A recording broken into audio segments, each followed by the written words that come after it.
अवधूत चिंतन श्री गुरुदेव दत्त कृपाचल चरितामृत अंतर्गत नवनाथ चरित्र विस्तार पूर्वक काषाय वस्त्रम करदंड धारिणम कमंडलम पद्मकरेण शंखम चक्रम गदाभूषित भूषणाढ्यम श्रीपादराजम शरणं प्रपद्ये गोरक्षजालंधर चर्पटाश्च अड्बंधकानि समच्छिन्द्राद्या सौरंगिरेवाणक भर्तृ संज्ञा भूम्यां बभूवुर्नवनाथ सिद्धा. નવનાથ ચરિત્ર અને તેમાં ગોરક્ષનાથનું પ્રિયા રાજ્ય તરફ પ્રયાણ એ આપણે શ્રવણ કરી રહ્યા છે.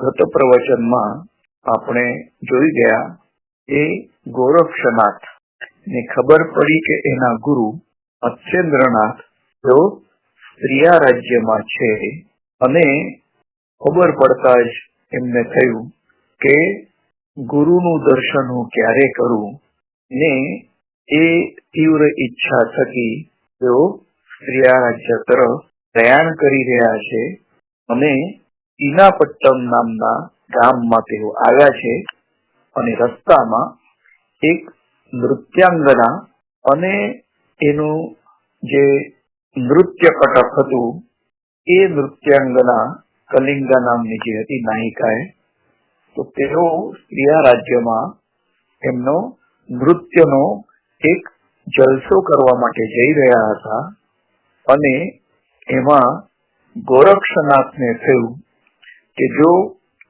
હું મારા ગુરુ સમક્ષ હાજર થઈ જાઉં અને તેઓ પ્રિયા રાજ્યનું જે સંપત્તિ વૈભવ અને એમાં તેઓ મોહ પામીને રહ્યા છે તો તરત જ તેઓ મારી સાથે આવવા તૈયાર નહીં થાય અને હું ગોરક્ષ તરીકે એ રાજ્યમાં જવું તો એ પણ એમને નહીં ગમે અને જો કદાચ ગુરુ મહારાજ મારા ઉપર ગુસ્સે થાય અથવા તું પાછો જતો રહે એમ કે અથવા ક્રોધમાં આવીને પણ કોઈ વચન કહે તો મારે તો મારા ગુરુના વચન હંમેશા શિરસાવંદ્ય જ માનવા પડે. આથી ગોરક્ષનાથે વિચાર્યું કે મારે અહીંયા કોળથી કામ લેવું પડશે. આથી આ નૃત્યાંગનાનું જે કટક છે તો એની સાથે હું પણ જોડાઈ જાઉં અને પછી જેવી રીતથી મને પરમેશ્વર બુદ્ધિ આપે એ રીતથી ગુરુ મહારાજના દર્શન કરું, એમની સાથે ત્યાં રોકાવું અને ધીમે ધીમે એમને નાથ સંપ્રદાય અને એની મહાનતા એ વિશે ધીમે ધીમે વાત કરીને તે સ્ત્રી રાજ્યના મોહમાંથી એમને પરાવૃત્ત કરવું અને નાથ સંપ્રદાયના ફેલાવા માટે એમને પ્રિયા રાજ્યમાંથી પાછા ફેરવી લાવવું. તો આમાં બુદ્ધિપૂર્વકનું કામ અવશ્ય કામમાં આવે અને સીધે સીધું આપણે કહી દઈએ કે તમે હવે અહીંને મોહ મમતા છોડીને મારી સાથે આવી જાઓ તો આટલા વર્ષો સુધી જેઓ એ પ્રિયા રાજ્યમાં સ્ત્રીઓના વૃંદ વચ્ચે રહેલા તો તરત તો કદાચ એ આપણું માને નહીં. નૃત્યાંગના અને એની જે નાયિકા કલિંગા હતી તો એમના વૃંદ સાથે ગોરક્ષનાથ પણ એ પ્રિયા રાજ્ય તરફ જઈ રહ્યા છે અને ગામની એ જે પ્રિયા રાજ્ય નું જે ગામ હતું સીમ ઉપર તો ચીનાપટ્ટન એ ગામે રાત્રિ મુકામ નૃત્યાંગનાના વૃંદ સાથે ગોરક્ષનાથે પણ કર્યો છે. ગોરક્ષનાથને ખબર હતી કે પ્રિયા રાજ્ય એ સમગ્ર હનુમાનજીના આધિપત્ય હેઠળ હોય છે. આથી એમની ઈચ્છા વગર કોઈ પણ મનુષ્ય પ્રિયા રાજ્યમાં જઈ શકતું નથી. હનુમાનજી જો આવશે તો આપણને પણ વિક્ષેપ ઉભા કરશે. આથી આપણી પાસે જે પણ શક્તિઓ છે એ શક્તિઓ આપણે આ ગામની સીમ ઉપર રાખીશું જેથી હનુમાનજી પણ આવે તો હનુમાનજી પણ વજ્રાસ્ત્રથી ત્યાં પછડાઈ પડે, સ્પર્શાસ્ત્ર થકી તેઓ ત્યાંની જમીન ઉપર ચોંટી રહે. એ સિવાય તેઓ કયા કામ માટે આવ્યા છે એ ભૂલી જાય એના માટે મોહનાસ્ત્ર પણ ત્યાં મૂકવાનું છે. તો આ રીતથી 3-4 અસ્ત્રો મુખ થકી ભરીને ત્યાં ભસ્મ એમણે ત્યાં સીમા ઉપર એમણે નાખ્યું છે. અને આ નૃત્યાંગના કલિંગા સાથે તેઓ એમની સાથે આવ્યા છે અને ચીનાપટ્ટમ ગામે તેઓએ રાત્રિ મુકામ કર્યો છે.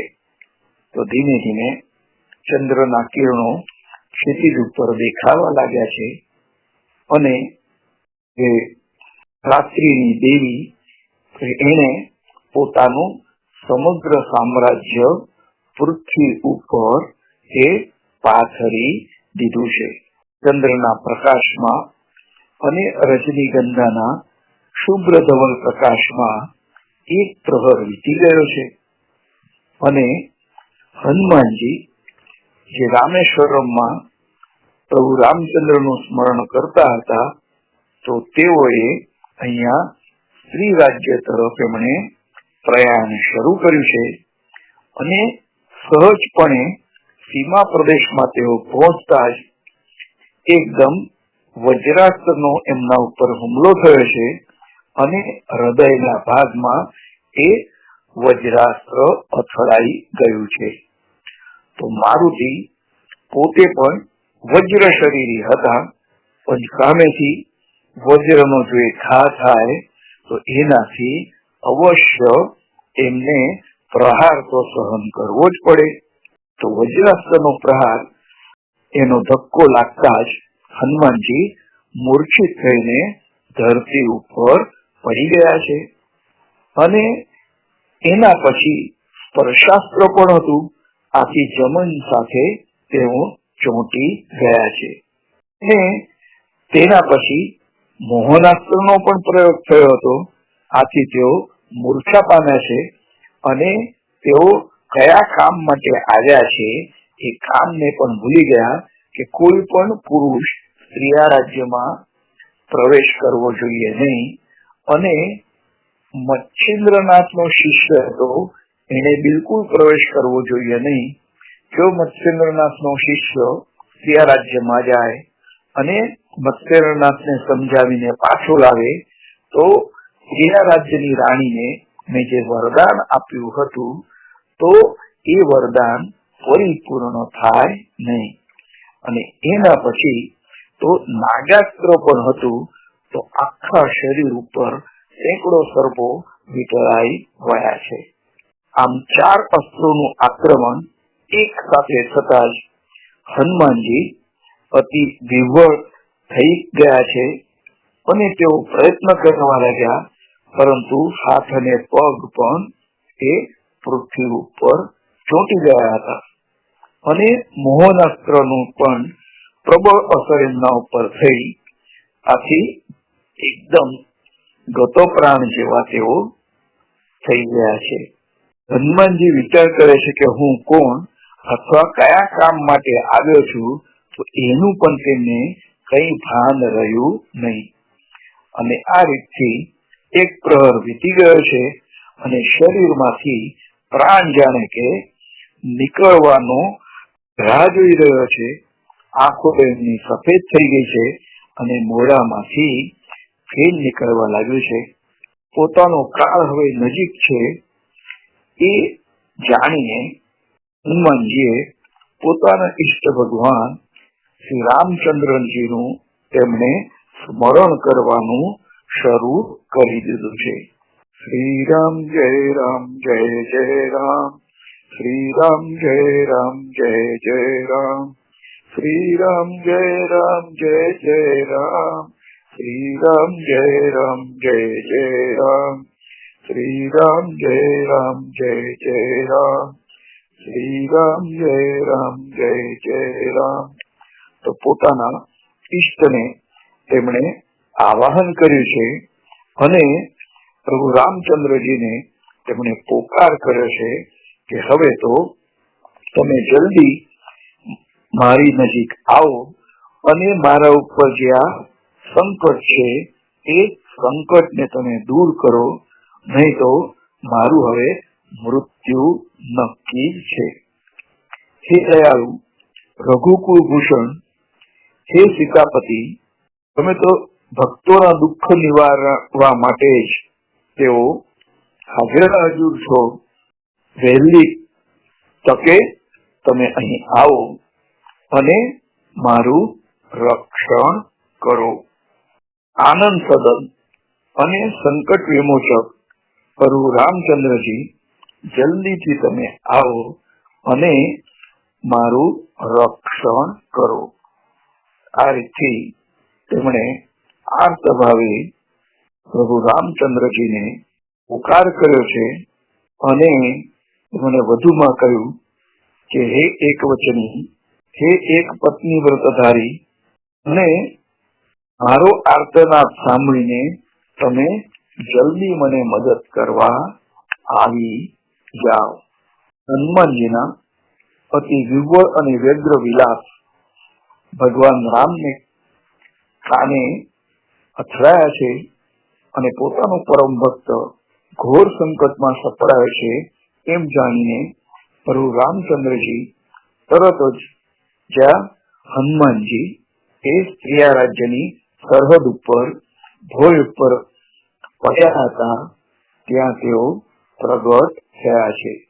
પોતાના પરમ મિત્ર, પરમ સખા, પરમ સેવક અને ભક્તને આ રીતથી દારૂણ દશામાં જોઈને રામચંદ્રજી પણ વિહ્વળ થઈ ગયા છે. તે રીતથી વાછરડાના ભાંભરવાનો અવાજ સાંભળીને ગાય દોડતી આવે છે, તે જ રીતે પ્રભુ રામચંદ્રજીએ હનુમાનજી ની આર્તવાણી સાંભળીને ત્યાં દોડી આવ્યા છે અને એમણે હનુમાનજીનું મસ્તક ખોળામાં લીધું છે અને પોતાના હાથના થપકારે શાંત કર્યા છે અને તાપ નિવારક બાણ હાથમાં લઈને પાકશાસ્ત્રાસ્ત્રનું પ્રયોજન કરીને ઇન્દ્રના જે વજ્રનું અવગાહન કર્યું છે.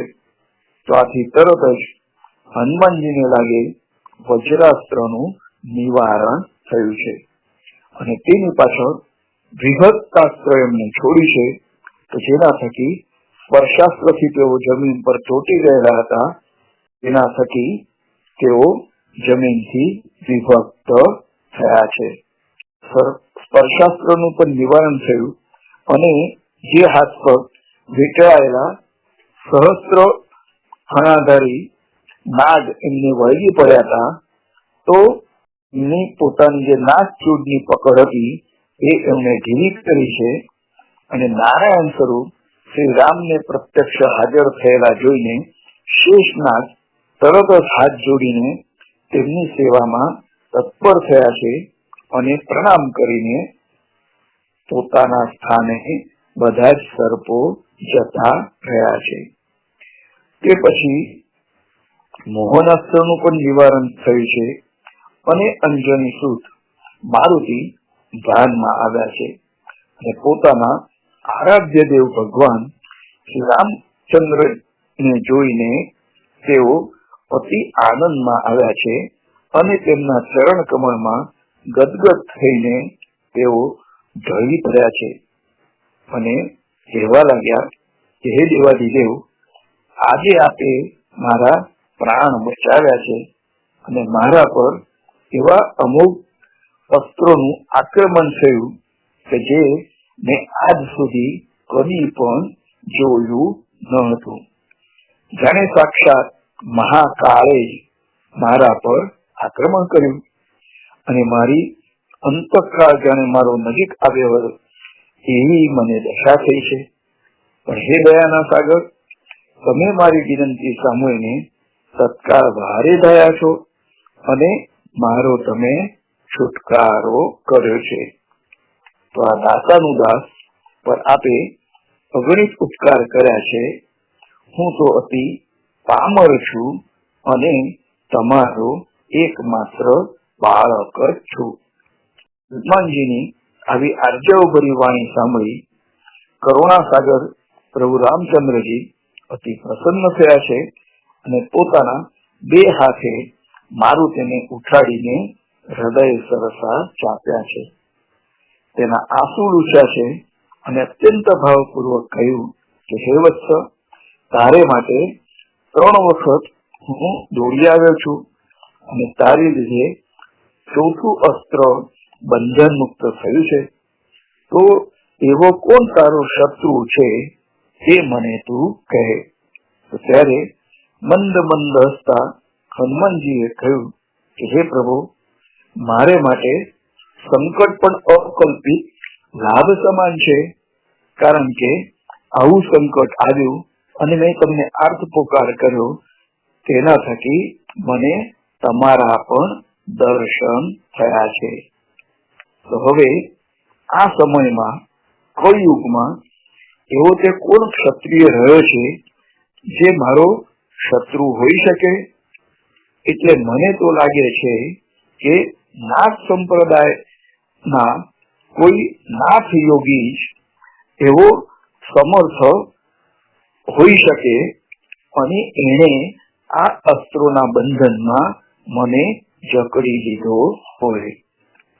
તો હનુમાનજીના આવા વચનો સાંભળીને પ્રભુ રામચંદ્રજીએ કહ્યું કે નાથ પંથી તો તપોનિષ્ઠ યોગી અને મારા પણ પ્રિય ભક્ત હોય છે અને મને તેઓ અત્યંત પ્રિય છે, કારણ કે તેઓ બધા જ નારાયણના અંશ છે. માટે તેમની સાથે તારે કદી પણ વેર બાંધવો નહીં અને તેમની સાથે હંમેશા તારે પ્રીત વધારવી અને મૈત્રી ભાવ જ રાખવો જોઈએ. તો વાયુનંદન મારુતિએ આ પ્રમાણે ઉત્તર આપીને શ્રી રામે આ નવા ગુંતક નાથ કોણ છે તે જાણવા માટે અંતર દિવ્ય દ્રષ્ટિથી જોયું તો ગોરક્ષનાથને એમણે જોયા છે. તો પ્રભુ રામ અતિ પ્રસન્ન થયા અને હનુમાનને કહેવા લાગ્યા કે હે વત્સ, એ પ્રતાપી પુરુષ બીજો કોઈ નહીં પરંતુ સાક્ષાત હરિનારાયણનો અવતાર એટલે કે ગોરક્ષનાથ છે. તો આ સાંભળીને હનુમાનજી બોલ્યા કે સ્ત્રીયા રાજ્યમાં જવા માટેની યોજના કરીને એ પ્રતાપી ગોરક્ષનંદન અહીંથી 1 યોજન દૂર સીમા પાસે થોભ્યો છે અને એ નાથને મળવા હું ઉત્સુક છું, કારણ કે એમાં મારો સ્વાર્થ સમાયેલો છે અને માટે ચાલો આપણે એ નાથના દર્શન કરીએ. તો પ્રભુ શ્રી રામચંદ્રે પૂછ્યું કે એનો એવો તે શું સ્વાર્થ છે તે જાણવું પડશે. ત્યારે હનુમાનજીએ મત્સ્યનાથને સ્ત્રીયા રાજ્યમાં મોકલ્યા હતા અને મૈનાકીની સાથે તેમનું મિલન જે નિયતિ અંતર્ગત નક્કી હતું અને ત્યારબાદ સ્ત્રીયા રાજમાં તેઓ લીલા કરી રહ્યા હતા એ સર્વ કથા તેમણે પ્રભુ રામચંદ્રજીને કહી છે. અને પછી કહ્યું કે ગોરક્ષનાથ નક્કી જ પોતાના ગુરુ મત્સ્યેન્દ્રનાથને પાછા લઈ જવા માંગે છે અને પોતાની મીઠી વાણીથી ગુરુને પાછા લઈ જશે તો મારું બધું આયોજન નિષ્ફળ થઈ જશે. માટે કોઈ પણ રીતે મત્સ્યેન્દ્ર અને મૈનાકીનીનો વિયોગ ન થાય એવું કંઈક પ્રયોજન તમે કરો એવી મારી તમને પ્રાર્થના છે. તો સીતાપતિ શ્રી રામે સકળ કાર્યનો હેતુ અને હાર્દ સમજી ગયા છે અને હનુમાનજીને કહી રહ્યા છે કે તો પછી તારો હેતુ સિદ્ધ કરવા માટે આપણે ગોરક્ષને તો ચોક્કસપણે મળવું જ પડશે. ચાલ ત્યારે યુક્તિ પ્રયુક્તિ કરીને આદર અને પ્રેમ ભાવે પ્રસન્ન કરીને તારું કામ કરાવીએ અને એના માટે આપણે પ્રયત્નો કરીએ. એમ કહીને હનુમાનજી અને પ્રભુ રામચંદ્રજી બંને જણા પ્રિયારાજની સરહદે ગોરક્ષનાથને મળવા માટે ઉપડ્યા છે. મધ્યરાત્રિનો સમય હતો અને સમગ્ર ચીનાપટ્ટણ ગામ એ મધુર નિદ્રાની ગોદમાં શયન કરતું હતું. જળ, ઝાડ, પાન બધા જ જંપી ગયા હતા અને ગામની નજીક પહોંચતા પ્રભુ રામચંદ્રજી અને હનુમાનજી એ બંને પોતાનું અસલ રૂપ પલટીને યાચક બ્રાહ્મણનું રૂપ ધારણ કર્યું છે અને બંને જણાએ ગોરક્ષનાથ પાસે પહોંચીને તેમને નમસ્કાર કર્યા છે. તો ગોરક્ષનાથ તો પોતાના ગુરુનું અખંડ સ્મરણ કરતા હતા. ઓમ ગુરુ ગુરુ અલખ નિરંજન ઓમ ઓમ ગુરુ ગુરુ ઓમ અલખ નિરંજન ઓમ અલખ નિરંજન ઓમ અલખ નિરંજન ઓમ ગુરુ ગુરુ ઓમ અલખ નિરંજન ઓમ ગુરુ ગુરુ ઓમ અલખ નિરંજન ઓમ. આ રીતથી ગોરક્ષનાથ પોતાના ગુરુનું સ્મરણ કરી રહ્યા છે અને તેઓ સદગુરુનું ચિંતન કરતા કરતા ઊંડી સાધનામાં લીન હતા અને અંતરમાં સદગુરુની પ્રેમ લહરીના સ્પંદનો તેમને લાગણી થતી હતી. તો સર્વત્ર નીરવ શાંતિ હતી. જળ અને જીવન એકદમ સ્તબ્ધ હતું અને પાણીને મીન પ્યાસી એવી રીતે સ્વચ્છંદી ગુરુની સંસાર લીલાથી વ્યથિત હૃદયે ગોરક્ષનાથ ગુરુ ભજનમાં નિજાનંદ માણી રહ્યા હતા. તો આ તરફ બંને યાચક બ્રાહ્મણો આદેશ આદેશ અલખ નિરંજન અલખ નિરંજન આ રીતથી એમણે ઉદ્ઘોષ કર્યો છે અને ગોરક્ષનાથની પાસે જઈને તેઓ ઉભા રહ્યા છે. તેઓ કહેવા લાગ્યા, વેદશાસ્ત્રી બ્રાહ્મણો છીએ અને હે મુનિવર, આપ તો જીતેન્દ્રિય, ઇન્દ્રિય નિગ્રહી અને વિરક્ત યોગી છો. તમારી પાસેથી અમારે ભિક્ષા લેવાની છે. તો સંસાર સાગરની ઘેરી ગર્તામાંથી બહાર નીકળી શકાશે એ આશાએ અમે બંને તમારી પાસે આવ્યા છે. તો પ્રભુ રામચંદ્રજી અને હનુમાનજી બંને બ્રાહ્મણનો વેશ ધારણ કરીને ગોરક્ષનાથ પાસે ભિક્ષા માંગવા આવ્યા છે. મધ્યરાત્રિનો સમય છે. તો બંને તરફ વેદ દ્રષ્ટિ નાખીને ગોરક્ષનાથ બોલ્યા કે હે વિપ્રોત્તમ, તમે સ્પષ્ટ જણાવો તમારા મનમાં શું ઈચ્છા અને અપેક્ષા છે. કયા હેતુથી તમે અત્યારે અહીં ભિક્ષા માંગવા માટે આવ્યા છો તે તમે સ્પષ્ટપણે જણાવો. ત્યારે બે માંથી એકે જવાબ આપ્યો કે હે યોગી શ્રેષ્ઠ, આપ તો કૃપાળુ છો. પહેલા અમને વચન આપો, ત્યારે જ તમને અમારી ઈચ્છા અમે સ્પષ્ટપણે જણાવીશું. તો બ્રાહ્મણ રૂપધારી રામનું આવું સંભાષણ સાંભળીને ગોરક્ષનાથના મનમાં સંશય જાગૃત થયો છે અને એમને થયું કે આ માગણીનો ગુપ્ત અર્થ શું છે. મારી પાસે તો શિંદી શૈલી, કંઠા અને પાવડીઓ અને ભિક્ષાપાત્ર આટલી જ વસ્તુઓ છે. તે સિવાય મારી પાસે કોઈને આપવા માટે બીજી કોઈ કિંમતી વસ્તુ જેવું કશું જ નથી. તો આ યાચકોની માંગણી કઈ હોઈ શકે છે? તો એને વિશે તેઓ વિચાર કરવા લાગ્યા. પછી એમને ખ્યાલ આવ્યો કે સ્ત્રીયા રાજ્યમાં પુરુષ તો કદી પણ આવી શકે નહીં. એટલું જ નહીં, સીમા ઉપર મેં પ્રબળ સંરક્ષણ માટે 4 જે અસ્ત્રો મૂક્યા છે, તો એ બધાને ક્રોસ કરીને સામાન્ય કોઈ પણ બ્રાહ્મણ અહીં આવી શકે નહીં. વળી અહીંયા તો મધ્યરાત્રિ છે, તો અહીંયા આ 2 બ્રાહ્મણ યાચકો આવ્યા કેવી રીતે?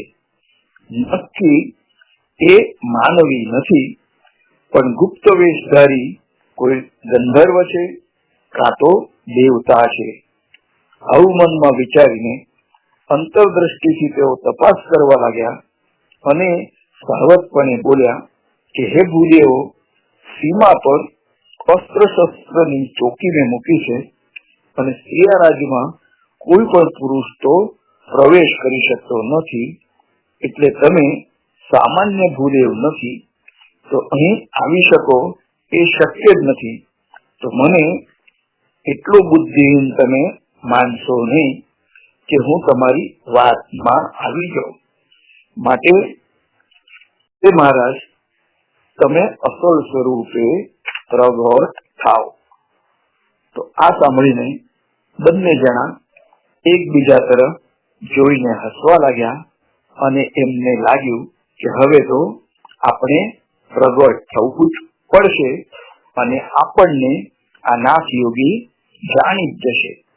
એટલે તરત જ બંને પોતપોતાનું અસલ સ્વરૂપ ધારણ કર્યું છે અને શ્રી રામ પ્રભુએ ગોરક્ષનાથને ગાઢ આલિંગન આપ્યું છે અને કહ્યું કે હે વત્સ, તને ધન્ય છે, તને ખરેખર ધન્ય છે.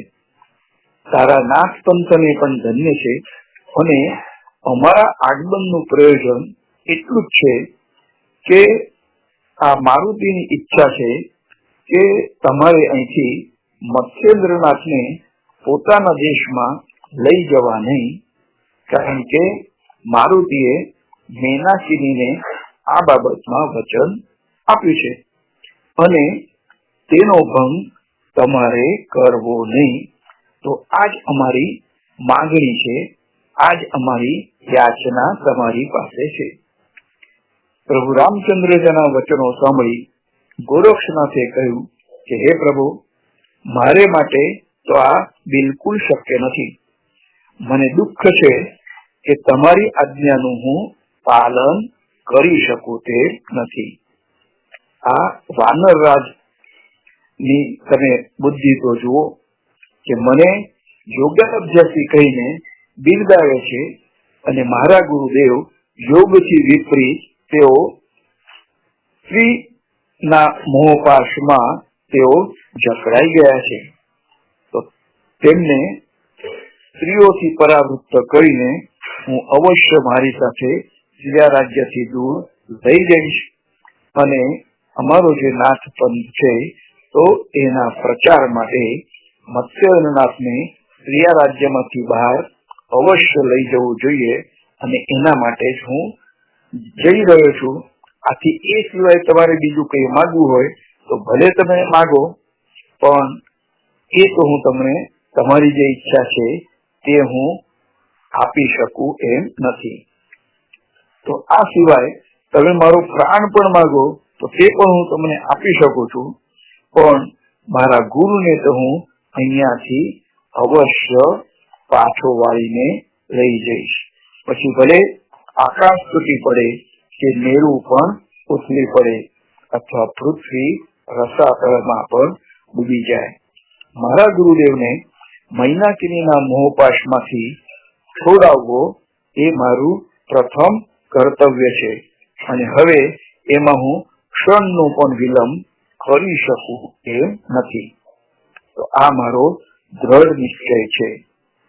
તો ગોરક્ષનાથની આ વાત સાંભળીને પ્રભુ રામચંદ્રજી હનુમાનજીને કહે છે કે હે મારુતિ, હવે આમાંથી કઈ પણ માર્ગ નીકળી શકે એમ નથી. ક્યાં તો યુદ્ધ કરવું પડે અથવા એનું કામ કરવા દેવું પડે. આથી હનુમાનજીને તો અતિ ક્રોધ ચડ્યો અને તેઓ કહેવા લાગ્યા કે આટલું બધું સમજાવ્યા છતાંય જો એ માને નહીં તો પછી લડી લેવું પડશે અને આવા નાના કામ માટે યુદ્ધનું પ્રયોજન ઠીક નથી. પણ શું થાય જો તમારા વચનની પણ કઈ કિંમત ન હોય તો પછી યુદ્ધ એ જ એકમાત્ર વિકલ્પ છે. અને હવે તો પ્રારબ્ધ યોગ હશે તે પ્રમાણે ચોક્કસ થશે. માટે શબ્દોની સાથમરી કરવી નકામી છે. આમ કહીને યુક્તિપૂર્વક હનુમાનજીને શાંત કરીને રઘુનંદન ગોરક્ષ પ્રત્યે અહોભાવ રાખીને ચાલી નીકળ્યા છે. આ તરફ હનુમાનજીનો ક્રોધ પ્રભુ રામચંદ્રજીની આજ્ઞાથી શાંત થયો છે અને એ રાણી મૈનાકિનીને ખબર આપવા માટે સ્ત્રીયા રાજ્ય તરફ નીકળી ગયા છે. તો બીજી તરફ ગોરક્ષનાથ સૂર્યોદયની રાહ જોવા લાગ્યા છે.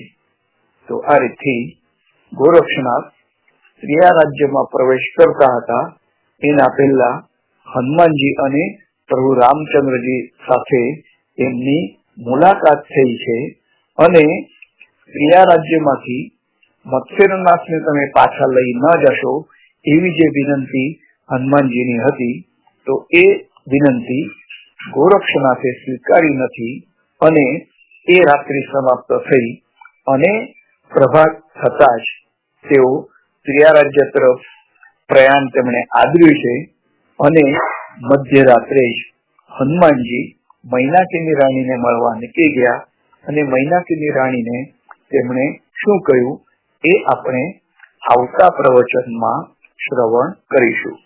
અવધૂત ચિંતન શ્રી ગુરુદેવ દત્ત. ગોરક્ષ જાલંધર ચરપટાશ્ય અડબંગ કાની સુમચ્છિંદરાધ્યા સૌરંગી રેવાન સુભર્તિ સંધ્યા ભૂમ્યામ બભૂર્નવનાથ સિદ્ધા.